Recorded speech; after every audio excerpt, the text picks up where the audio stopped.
안녕하세요. 저는 30대 초반 여자랍니다. 많은 나이도 아닌데 의도하지 않게 결혼해 이혼까지 하게 되면서 화려한 돌싱으로 살려고 열심히 노력하고 있네요. 울적한 날에는 이곳에서 저와 비슷한 사연을 들으며 같이 울고 욕해주면서 듣는 재미가 있더라고요. 저의 이야기도 다른 분들 못지않게 기구하거든요.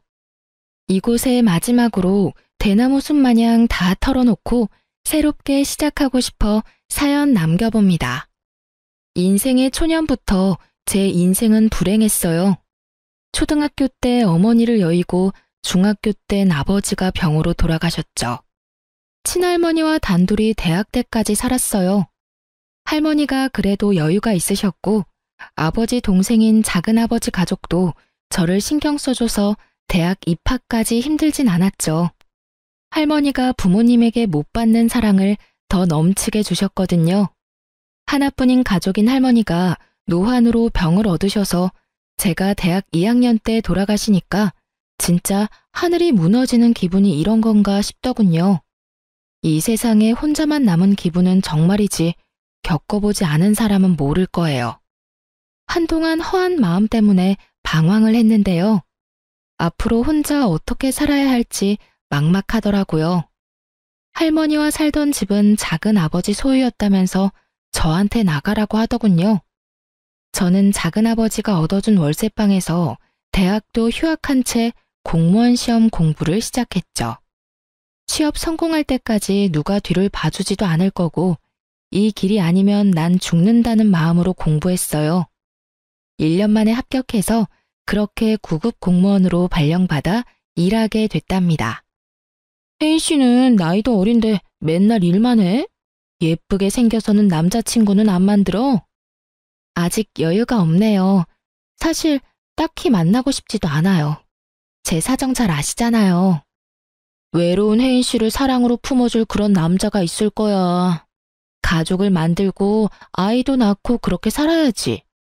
지금처럼 어리고 이쁠 때 얼른 좋은 남자 만나. 제가 매일 회사만 집만 오가니까 주변의 동료들도 항상 걱정 어린 관심을 많이 주시더라고요. 전 그냥 웃으면서 넘길 뿐이었죠. 어느 누가 고아인 며느리를 맡고 싶겠어요. 전 남한테 싫은 소리 하기도 싫고 듣기도 싫은 성격이라 그냥 나 혼자 밥벌이하며 살자는 비혼주의자였어요. 어렸을 때부터 너무 힘든 일을 겪어서 그런지 누군가와 싸우고 복구하는 것도 싫고 조용히 살고 싶었죠. 어느 날 평소와 다름없이 바쁘게 민원을 받고 있는데 무슨 남자 손이 불쑥 앞으로 들어와 깜짝 놀랐어요. 놀라서 고개를 들자 말쑥한 남자가 어색하게 웃고 있더라고요. 아, 안녕하세요. 또 오셨네요. 오늘은 이거 드리고 싶어서요. 따뜻한 커피 한 잔 드세요. 그리고 이거 한번 읽어주실래요? 이 동네에 사는지 서류를 자주 떼러 오던 남자였는데 훤칠한 키의 훈남이라 멀리서도 가끔 눈에 띄긴 했어요. 그런 남자가 웬 편지를 건네니 전 너무 놀랐어요. 일단 다른 사람들이 볼까봐 얼른 편지를 받아 숨겼죠. 저한테 호감이 있어서 일부러 일이 없어도 주민센터에 오기도 했다며 편지엔 전화번호가 적혀 있더라고요. 전 연애를 할 마음이 전혀 없었기에 당연히 답하지 않았고요. 남자는 몇 번을 더 적극적으로 대시를 했고 그렇게 한 번, 두 번 만나다 보니 연인 사이가 되었답니다. 사귀고 나서 얼마 되지 않아 남자친구의 집안이 이 동네의 유지인 걸 알게 됐고 건물이 2채나 있다는 거예요. 내가 같이 일하는 언니한테 들었는데 그게 정말 사실이야? 왜 나한테 말 안 했어?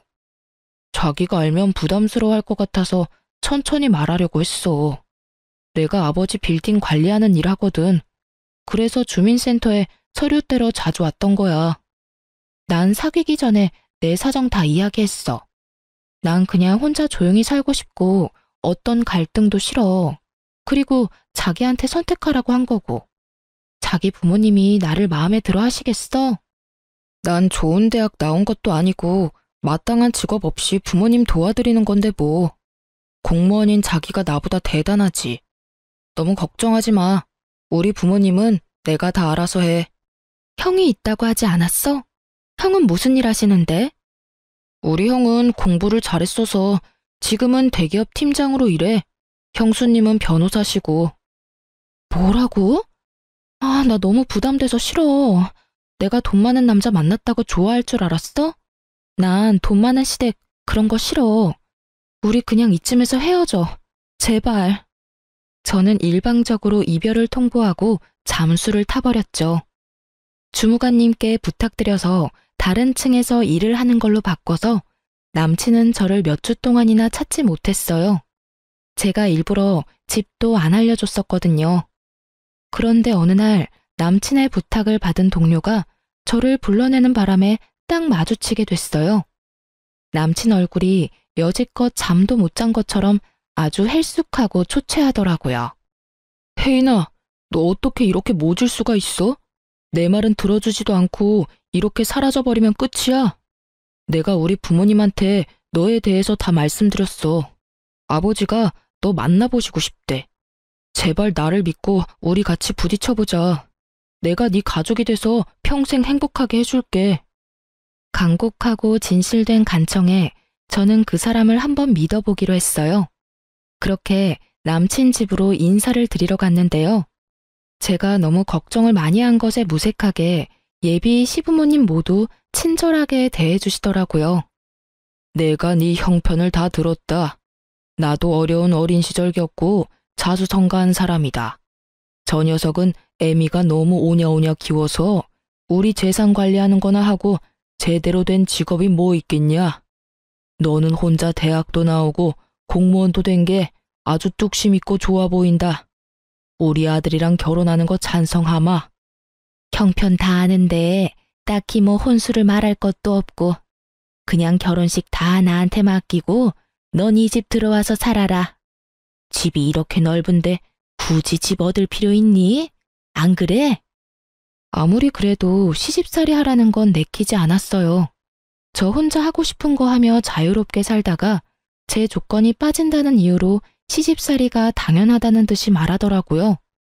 우선은 그 집에서 나와서 남친한테 말했죠. 내가 모은 돈이 없다고 해서 집으로 들어와서 시집살이 하라는 건 좀 너무하지 않아? 내가 누누이 말했잖아.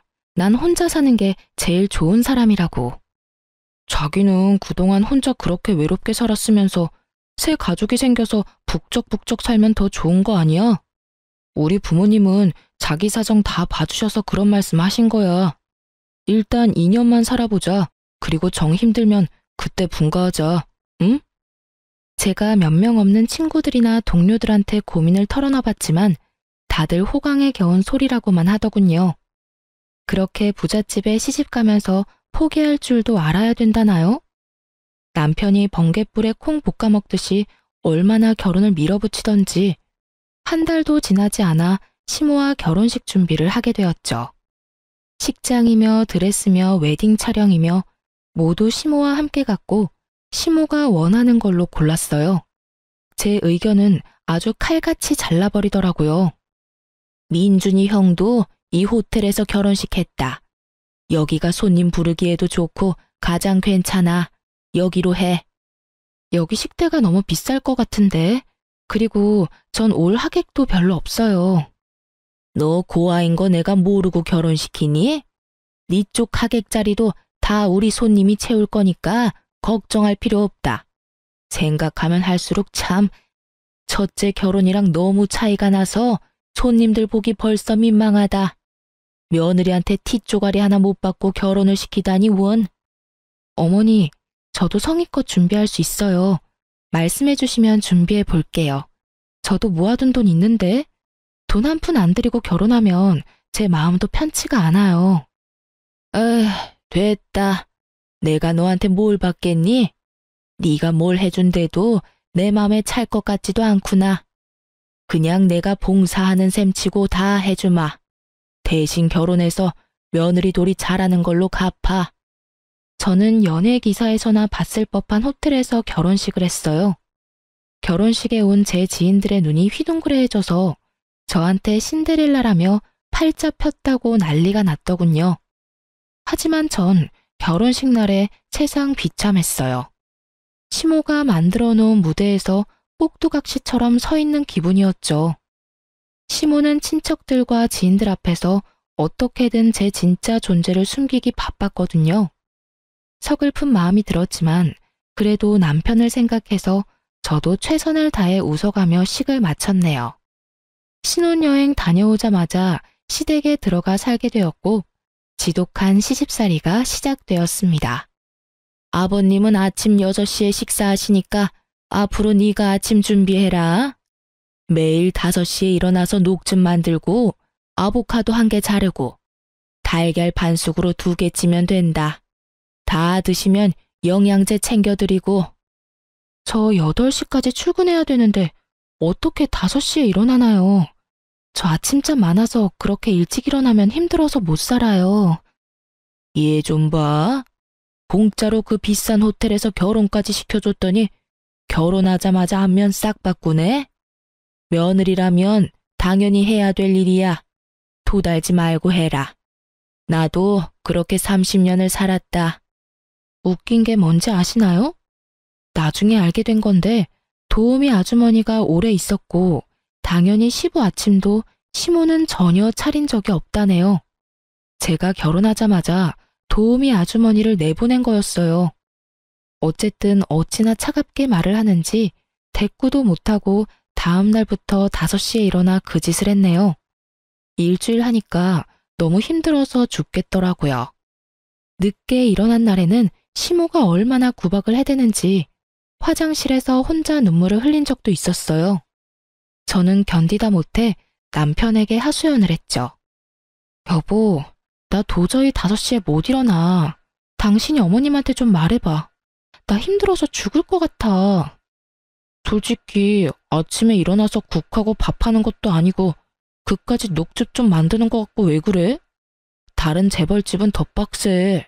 거기 며느리들은 더 힘들다고. 여기가 재벌집이야? 재벌집은 며느리들이 일을 안 하겠지. 난 가뜩이나 체력도 약한데 일하느라 너무 힘들어. 그럼 일을 관둬. 그까짓 거 한 달에 얼마나 번다고? 우리 부모님한테 잘 보이면 이 재산이 다 우리께 되는데 그까짓 거 뭐 대단하다고 그것도 못해? 그렇게 별거 아니면 당신이 좀 하면 되겠네. 왜 내가 해야 되는데? 그리고 난 절대 일 그만 안 둬. 내가 공무원 시험 합격하려고 얼마나 힘들게 공부했는데 한 달에 내 옷값도 안 되는 돈 벌면서 왜 그렇게 힘들게 살려고 그래? 며느리가 하는 거랑 아들이 하는 거랑 같아? 당연히 며느리가 해야 아버지도 좋아하시는 거지. 재산 물려받는 게 뭐 쉬운 건 줄 알아? 신혼 때까지만 해도 다정했던 남편은 제가 시부모에 대한 불평을 조금만 하면 아주 부르르 떨더라고요. 그것도 그럴 게 옆에서 보니까 시부한테 아주 잡혀 살더라고요. 시키는 거 다 하고 대드는 것도 없이 항상 예스맨이었죠. 혹시나 자기 형한테 뺏길세라 그 잘난 빌딩 물려받으려고 성질 죽여가며 시부 비위를 맞추고 사는 거였어요. 그러니 시부모는 저를 더 우습게 보고 아주 가정부 부리듯이 명령을 하는데 너무 화가 나고 스트레스가 쌓여갔죠. 이번 주말엔 커튼 좀 다 뜯어서 갈아라. 넌 없이 사느라 몰랐겠지만 커튼도 계절마다 가는 거야. 저 일하느라 너무 힘들어서 주말엔 쉬고 싶어요. 제가 커튼 업체 불러서 해결할게요. 저한테 시키진 말아주세요. 얘 말하는 싸가지 좀 봐. 그 업체 부르면 그건 누구 돈인데? 있는 집 시집 왔다고 아주 돈을 물 쓰듯이 쓰네. 그깟 푼돈 벌면서 지금 누구 앞에서 돈 번다고 유세야? 너 그 거지 같은 동사무소 당장 관둬. 집에 들어앉아서 살림이나 똑바로 해. 제가 그냥 참고 넘어가는 날이 많으니 시모는 점점 도가 지나치기 시작하더군요. 어느 날은 시모가 제가 일하는 주민센터에 와서는 제 앞을 알짱거리며 궁시렁대기까지 했죠. 별로 하는 일도 없어 보이는구만. 맨날 뭐가 힘들다고 거짓말을 해대? 도대체 얌전한 얼굴에 뭔 가면을 쓰고 있는지 알 수가 있어야지. 어머니, 지금 제가 일하는 데 와서 뭐 하시는 거예요? 빨리 돌아가 주세요. 아니, 더우면 에어컨 쐬러 오고 추우면 히터 쐬러 올 수 있는 곳이 동사무소 아니야? 네가 뭔데 나한테 가라 말하니? 내가 뭐 너한테 볼 일이 있어서 왔다고 했니? 내 입으로 내가 말도 못해. 별것도 아닌 게 잘난 척은. 동료들 보기가 얼마나 민망하고 부끄러웠는지 몰라요. 가뜩이나 제가 결혼 잘했다고 질투했던 동료도 있었는데 이젠 시집살이 한다고 제 뒤에서 수군대더군요. 솔직히 혜인 씨가 엄청 이쁜 것도 아니고 잘난 것도 없는데 어떻게 결혼했나 했어. 역시 시집살이를 엄청나게 하나 봐. 하긴 그 부잣집에서 혜인 씨 조건이 마음에 들겠어. 그 시어머니 와서 하는 것 좀 봐. 집에선 얼마나 더 할까? 불쌍하다 불쌍해. 그러게 너무 차이가 나는 결혼한 대까지 뭐. 어쩌겠어. 다 감수해야지. 제 앞에선 아무 말도 안 했지만 자기들끼리는 제 이야기를 이러쿵 저러쿵 하니까 일할 때도 눈치가 보이고 위축이 되더라고요. 진짜 집에서도 괴롭고 직장에서도 괴로운 날들이 이어졌죠. 전 어릴 때부터 참는 것에 익숙한 삶을 살았어요. 그래서 시모의 괴롭힘과 남편의 무관심, 동료들의 연민을 가장한 은근한 따돌림을 묵묵히 견디며 그렇게 3년의 결혼 생활을 이어갔답니다. 겉으론 내색하지 않았지만 제 속은 아주 썩어 문드러졌죠. 특히 시모 때문에 정신과라도 찾아가고 싶을 정도로 우울증에 시달렸어요. 특히 명절에는 제가 대부분의 음식을 해야만 했는데요. 남편 말로는 원래 도우미 아주머니와 시모가 같이 준비했었다고 하던데 저한테 그 많은 걸 다 시키더라고요. 저도 할머니랑 살 때는 귀한 손녀였어요. 그래서 음식 해본 적도 별로 없었고요. 근데 저 혼자 명절 음식을 다 하라니 진짜 기가 막혔죠. 남편이랑 다른 가족들 모두 제가 해야 된다고 강요를 하더라고요. 시모는 내가 하고 있으면 자기가 와서 마무리를 한다더니 정작 소파에 누워서 손톱이나 다듬고 있었어요. 그렇게 처음 맞는 명절에 된통 당하고 나서 명절 트라우마가 생길 정도였죠. 그래서 두 번째 맞는 설날에 한번 뒤집어 엎은 적이 있어요. 첫 번째 명절엔 그러려니 넘기려고 했는데 두 번째 맞은 설날에도 형님은 설날 당일 점심에 와서 밥만 먹고 봉투만 주고 가려고 하더군요. 설날에도 출근해야 한다면서요. 더군다나 저한테 대하는 것과는 너무 다르게 사근사근한 시모를 보니 부하가 치밀더군요. 아무리 바빠도 같은 며느리인데 형님은 와서 밥만 먹고 가는 건 아니지 않나요? 여보, 왜 이래? 떡국 잘못 먹었어? 형수님이 얼마나 잘 나가는 변호사인데 엄청 바쁘다고. 아, 미안해 동서. 내가 요리는 젬병이고 내가 명절에 더 바쁜 건 사실이야. 너 미쳤어? 아니, 지금 하늘 같은 형님한테 이게 무슨 태도야? 너는 고아에다 근본도 없는 주민센터 시다발이고 얘는 국내 최고 로펌 변호사인데 같은 며느리라고 같은 대접이라도 받고 싶어? 기가 막혀 진짜. 시모가 저한테 상스러운 말까지 해대며 비난하는 동안 아무도 제 편을 들어주지 않더군요. 심지어 남편은 시모를 말리기는커녕 잘못했다고 빌라더라고요. 저는 서러운 마음을 참지 못하고 그렇게 집을 뛰쳐나갔어요. 그 후로 어떻게 됐을 것 같으세요? 너 나간 김에 아예 완전히 나가버려. 그냥 짐 싸서 나가라고. 감히 누구한테 음식을 하라 마라 못하겠다고 난리야. 그냥 이혼해. 이혼하라고 하면 누가 무섭나요? 그럴게요. 이혼하고 나가면 되잖아요. 당장 부모님한테 잘못했다고 해. 대들지 말고. 제가 잘 말할게요, 엄마. 시모가 자기를 무시했다면서 당장 이혼하라고 난리를 쳤고 저도 시모가 너무 끔찍해서 이대로 이혼하고 싶더라고요.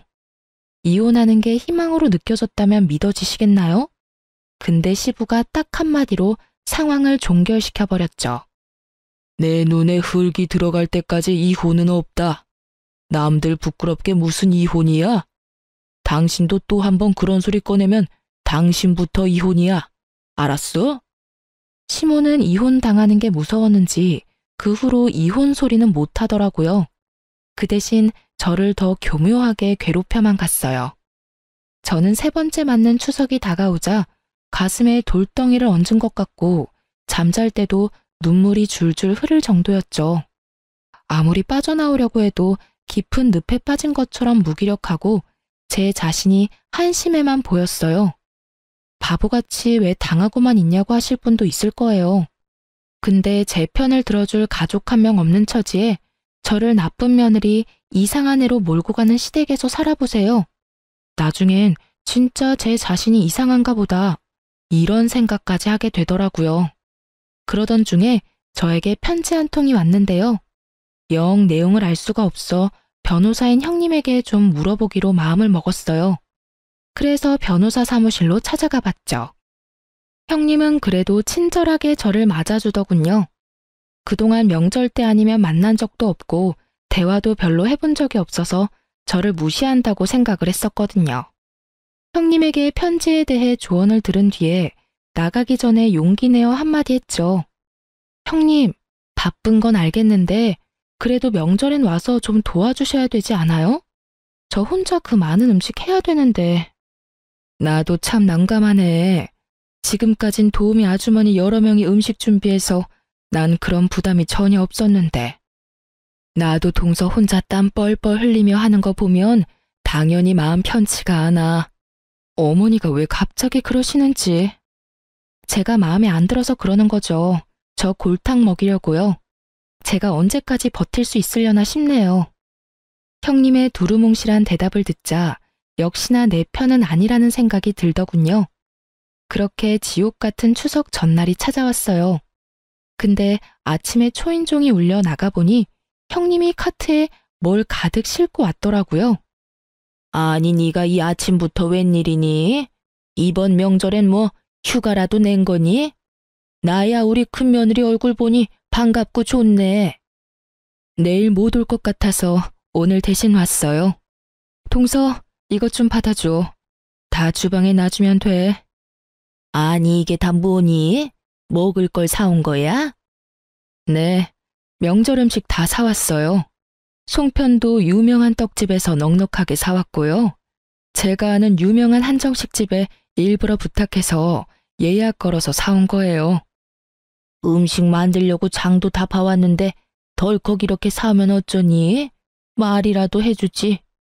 미리 말씀드리면 당연히 필요 없다고 하셨을 거 아니에요? 장 본 건 나중에 해먹으면 되는 거고 이번 추석엔 제가 사온 음식으로 명절 지내세요. 제 성의 봐서라도요. 동서도 이번 추석에 좀 쉬어. 친정 없어도 하루 정도는 호텔에서 푹 쉬는 것도 좋지. 내가 하루 잡아줄게. 내일 모레 어때? 어머 얘, 그게 무슨 말이야? 그럴 필요 없다. 네 덕에 음식도 안 할 건데 뭐가 힘드니? 그래도 사람은 혼자 푹 쉴 시간이 필요해요, 어머니. 저도 가끔 혼자 푹 쉬어야 좀 충전이 되더라고요. 내가 회원으로 있는 호텔 알려줄 테니까 내일 모레 하루 쉬고 와. 자세한 건 내가 문자로 보내놓을게. 형님이 말하니까 시모는 입만 삐죽거리고 정작 반대는 못하더라고요. 대신 그 분풀이는 저를 향했죠. 명절이라고 친척들 다 모여있는데 시모가 저를 쓸데없는 일로 계속 불러대기 시작했어요. 여기 수정과 좀 더 내와. 다 떨어진 거 안 보여? 야, 여기 더럽잖아. 얼른 걸레 가져와서 닦아. 아주 명절에 음식도 안 만들어서 살판 났지? 친척 어른들 다 계시는데 빠릿빠릿 움직여야지. 이렇게 굼떠서야 내가 창피해서 못 산다.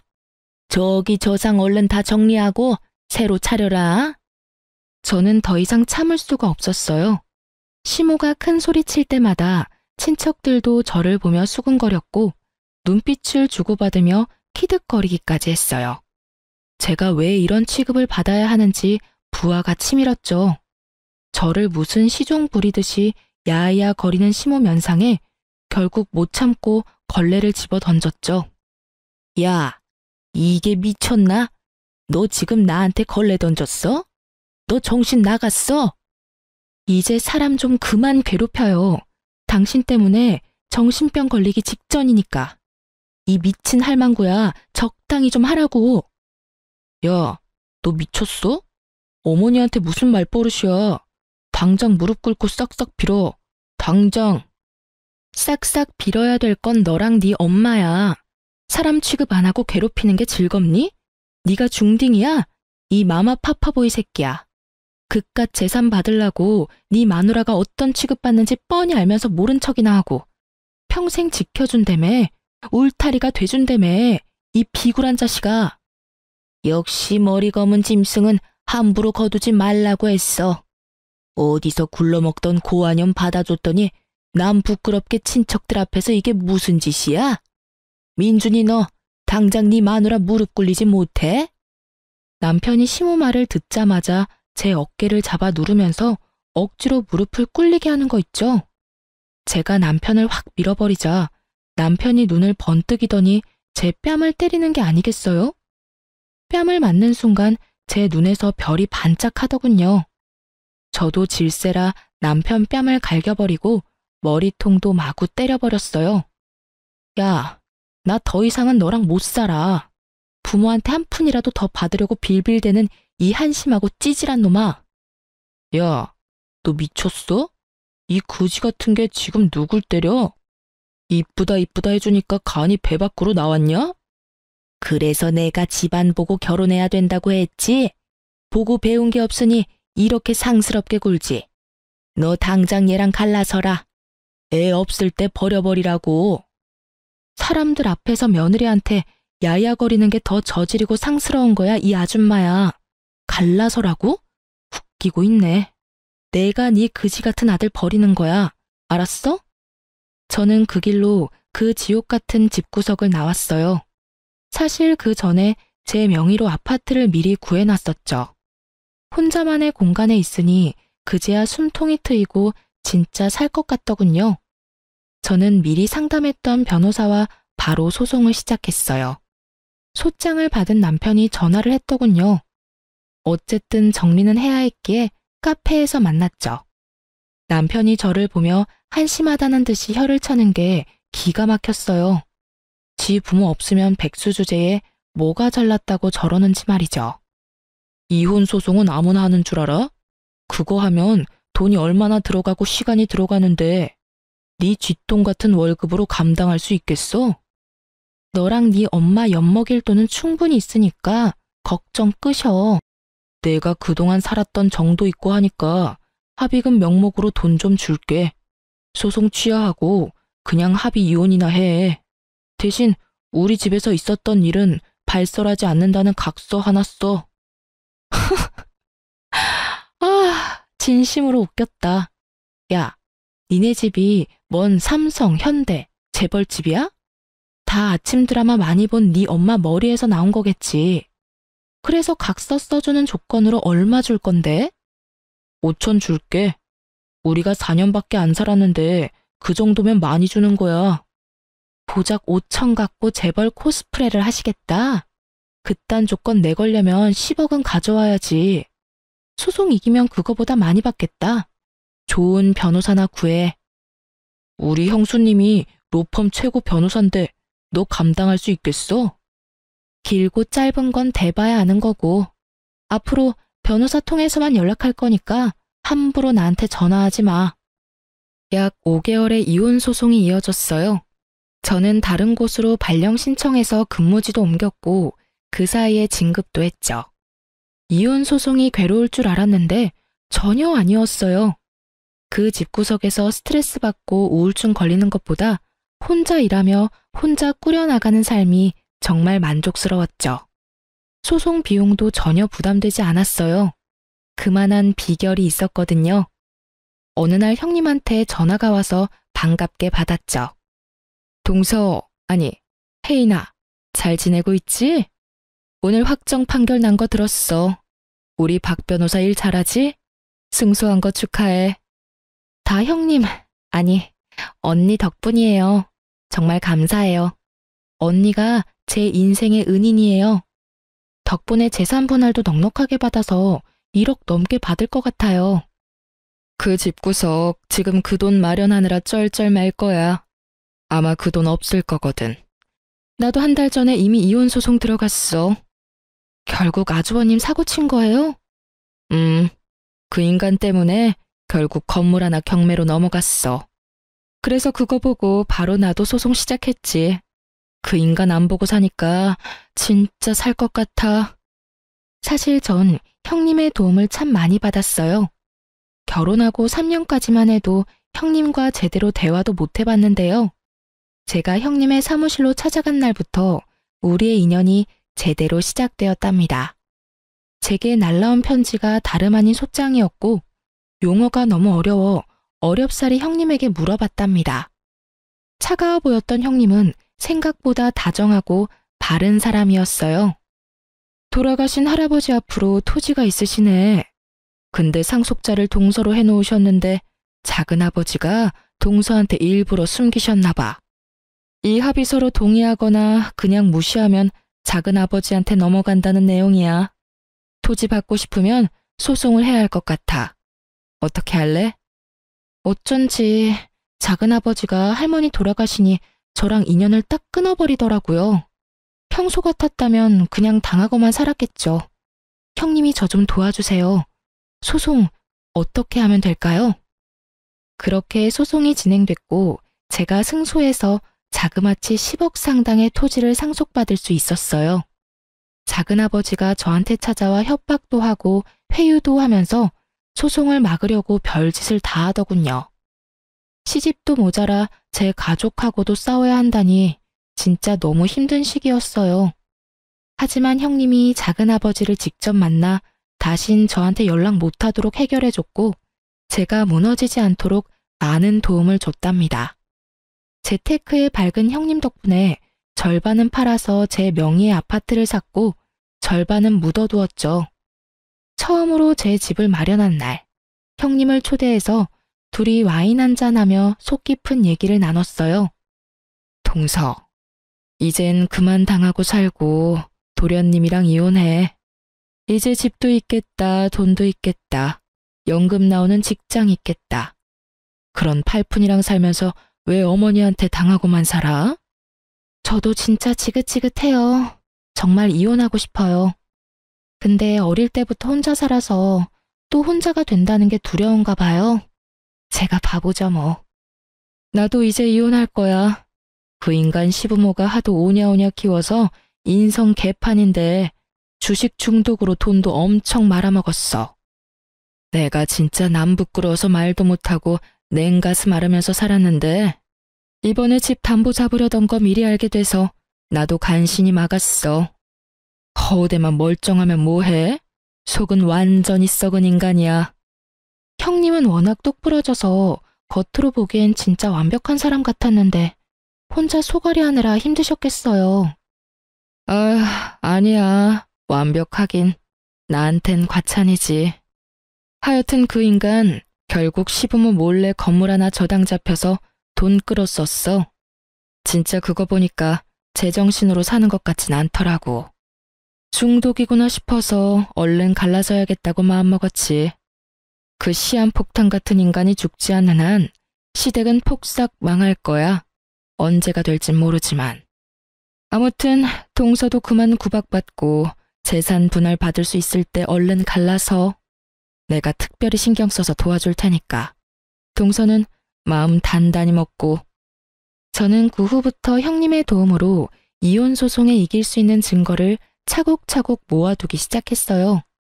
시모가 폭언할 때마다 일기를 써서 남겨뒀고 동영상도 많이 찍어뒀죠. 그리고 명절 때 난리가 났을 땐 형님이 저 대신 몰래 동영상을 다 촬영해줬답니다.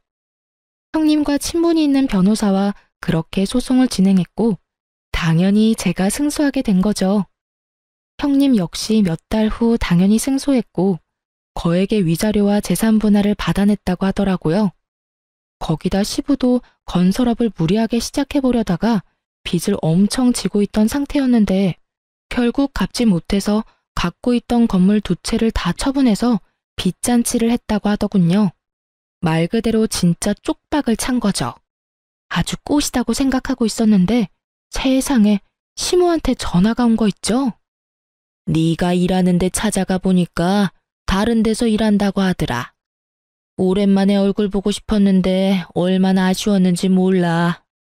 혼자 살면서 밥은 잘 먹고 다니니? 외롭고 힘들지는 않고? 뭐 잘못 먹었어요? 우리가 따뜻하게 안부 물을 사이에요. 다신 전화하지 말아요. 예. 끊지 말고 잠깐 얘기 좀 하자. 내가 요즘 네 생각이 얼마나 나던지 꿈에도 네가 나와서 울고 그러더라. 그래서 뭔 일이 있나 걱정이 돼서 전화한 거야. 우리 민준이도 맨날 네 얘기하면서 울면서 자는 것 같더라. 내가 얼마나 마음이 아프던지.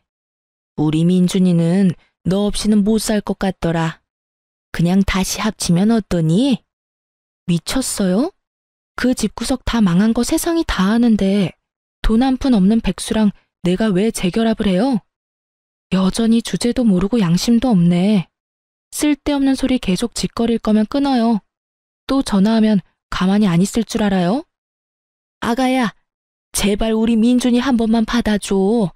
아주 페인이 돼서 내가 옆에서 보기가 안 됐다. 그래도 우리가 한 가족이었는데 어떻게 이렇게 매정하게 구니? 아이쿠, 내 팔자야. 이젠 너한테까지 내가 구걸을 하고 아주 못 산다. 아주 혼자 울면서 신세 한탄까지 하길래 그냥 끊어버렸고 심호 번호는 차단해버렸답니다. 어이없게도 며칠 후엔 전 남편 놈이 제 아파트 앞에서 저를 기다리고 있더군요. 여길 당신이 어떻게 알고 왔어? 내 뒤라도 캔 거야? 이번엔 콩밥 한번 먹어볼래? 여보, 내가 다 잘못했어. 내가 이렇게 빌게. 난 당신 없이는 못 살아. 내가 당신이 원하는 건 뭐든지 다 할게. 나 좀 다시 받아주면 안 될까? 네 엄마랑 너랑 짰어? 갑자기 쌍으로 왜 이 난리야? 형님한테 뭔 말이라도 들었나 봐. 왜? 내가 돈이라도 좀 있어 보이니까 없던 마음이 짠하고 생기디? 어? 아니야. 우리 집이 어려워진 건 알고 있어? 갑자기 이렇게 돼버리니까 그동안 날 이해해주고 사랑해준 건 당신밖에 없었다는 생각이 들었어. 여보, 내가 집안일 살림 다 할게. 이런 사랑 싸움은 1년만 지나면 다 아물기 마련이야. 우리가 나이 들어서 생각해보면 다 아무것도 아닐 일이라고. 1년만 지나면 아물어? 이 못된 인간아.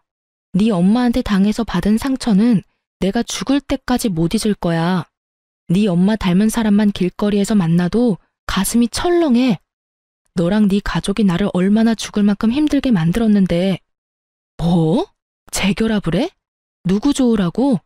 폭삭 망하니까 네가 나이 많은 백수라는 걸 처절하게 깨달았나 봐. 아, 그래. 너 능력 있다. 인정해주니까 좋아? 그래도 내 덕에 너도 부잣집 사모님 소리 들으면서 어깨 으쓱하면서 살았잖아. 그니까 너도 날 좀 도와줘야지. 내가 지금까지 직장 다녀본 적이 없는데 이 나이에 어떻게 취직을 하냐? 사업이라도 시작해보게. 당신이 돈 좀 빌려줘. 당신 능력 있고 돈도 있잖아. 내가 뭔 돈이 있어. 나한테 항상 근본 없는 거지라고 하더니 왜 거지한테 돈을 빌려? 머리에 총 맞았어? 부모 덕에 지금까지 공과금도 제대로 못 내는 주제에 사업 같은 소리 하네. 머리에 똥 만들어서는. 당장 꺼져. 또 찾아오면 그땐 경찰 부를 거니까. 저는 제 팔을 잡고 늘어지는 놈을 사정없이 밀쳐내고 집으로 뛰어들어가 버렸어요. 또 찾아올까봐 이사를 가야 되나 고민했는데 그 뒤로 찾아오진 않더라고요. 꿀의 자존심이 엄청 센 인간이거든요. 그리고는 얼마 후 형님과 통화를 할 수 있었죠. 혹시 도련님 찾아가고 그러지 않았어? 아, 미안해. 전 남편이 자꾸 찾아와서 날 얼마나 괴롭히는지. 돈 달라고 아주 지랄을 하더라고. 말싸움 하다가 나도 흥분해서 동서도 부자 됐다는 말을 실수로 흘려버렸네. 진짜 미안해. 아니에요. 오히려 통쾌하네요. 그동안 나 찌질하게 사는 줄 알고 연락 딱 끊었다가 제가 돈 있다니까 바로 전화 오고 찾아오는 꼴이라니. 진짜 상종 못할 인간들이에요. 그래. 오히려 그 집구석은 폭삭 망해버리고 자기는 자산가가 됐으니 얼마나 통쾌해. 앞으로도 콩고물이라도 떨어질까 자꾸 들러붙으면 나한테 말해. 법적으로 해결해 줄 테니까. 매번 도와주신다니 정말 든든하고 감사해요. 진짜 친언니가 생긴 기분이에요. 그 후로 전 남편은 몇 번이나 제 아파트 앞을 서성거리고 저를 기다리더군요. 예전엔 명품만 입고 다니더니 이젠 그것도 다 팔아버렸는지 머리도 엉망으로 길고 옷도 거지같이 입고 있는 꼴이라뇨.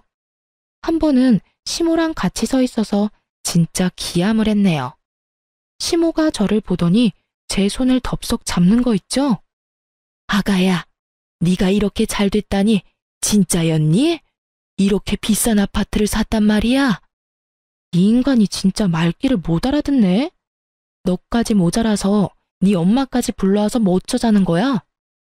아니, 엄마가 당신이 진짜 이 아파트에 사는지 확인을 해보자고 해서. 우리 엄마가 이 아파트 엄청 살고 싶어 하시거든. 너 혼자 살기엔 여기 너무 넓지 않니? 방 하나 남는 거에 내가 좀 살면 안 될까? 내가 너 일할 동안 살림 다 해주마, 응? 지금 사는 데선 도저히 못 살겠다. 아줌마가 나한테 어떻게 했는지 다 잊었어? 어떻게 그딴 부탁을 해? 당장 꺼져. 이 소름 끼치는 아줌마야. 그 잘 살던 내가 이런 취급을 받다니. 아이고, 말년에 그지 같은 빌라에 살 줄 누가 알았을까? 아이고, 내 팔자야. 아이고. 시모는 제 다리를 잡고 늘어지며 눈물까지 펑펑 쏟아내며 신세한탄을 하더라고요. 결국 경찰을 불렀고 두 인간이 볼품없이 질질 끌려서 쫓겨났죠. 그 후론 겁먹었는지 안 찾아오더라고요. 형님이 종종 그 집안 소식들을 전해주었는데요. 시부는 재산 다 잃은 충격으로 결국 뇌출혈로 쓰러졌고 그나마 남은 재산도 급하게 병원비로 다 빠져나가고 지금은 병원비를 못 내니 시모가 좁은 집에서 시부 병수발하면서 산다고 하고요. 두 아들은 당연히 능력도 없고 그렇다고 배달 아르바이트 같은 건 쪽팔려서 못한다면서 늙은 백수들로 지내고 있다고 해요. 방 2개인 곰팡이 피는 코딱지만한 빌라 월세에서 산다니 시모가 제 아파트를 탐낸 것도 당연한 거죠. 제가 이혼 안 했다면 그 집구석에서 같이 살았거나 아님 제 돈을 다 쳐박아야 했겠죠? 생각만 해도 진짜 아찔하네요. 저는 그 후로도 형님과 종종 만나서 식사도 하고 서로 생일도 챙겨주면서 친한 언니 동생 사이로 잘 지내고 있어요. 형님도 거지가 된 전 남편이 계속 사무실로 찾아오고 협박도 했다가 잘못했다고 울다가 돈 빌려달라고 하다가 별쇼를 다 해서 진저리가 났다네요. 결국 접근금지 신청하고 이젠 혼자 다른 지역에서 변호사 사무실 개업해서 멋진 대표님이 되셨답니다. 볼 때마다 진짜 멋진 사람이라는 생각을 해요. 시궁창 같았던 결혼 생활에서 남은 유일한 선물이 바로 전 형님이자 지금의 친한 언니네요. 이제 이혼한 지도 꽤 지났네요. 저는 여전히 성실히 일하면서 잘 지내고 있어요. 가끔 친구를 만나기도 하지만 워낙 혼자 지내는 걸 좋아해서 외롭지가 않네요. 정말 결혼해서 해방된 것만으로 저의 인생은 확 달라졌답니다. 제 은인인 형님 덕에 요즘은 재테크 공부도 열심히 하고 있거든요. 재산이 불어나는 걸 보니까 안 먹어도 배부르다는 게 이런 건가 싶어요. 어릴 때부터 내 인생은 왜 그럴까 박복하다고 불평만 해왔는데요. 이번 이혼으로 제 인생은 제가 만들어가기 나름이란 걸 확실하게 깨달았답니다. 제 사연을 듣고 계신 분들 중에서도 지금 힘드신 상황이라면 곧 좋은 일이 생길 테니까 조금만 힘내시길 바래요. 들어주셔서 감사하고 모두 행복하세요.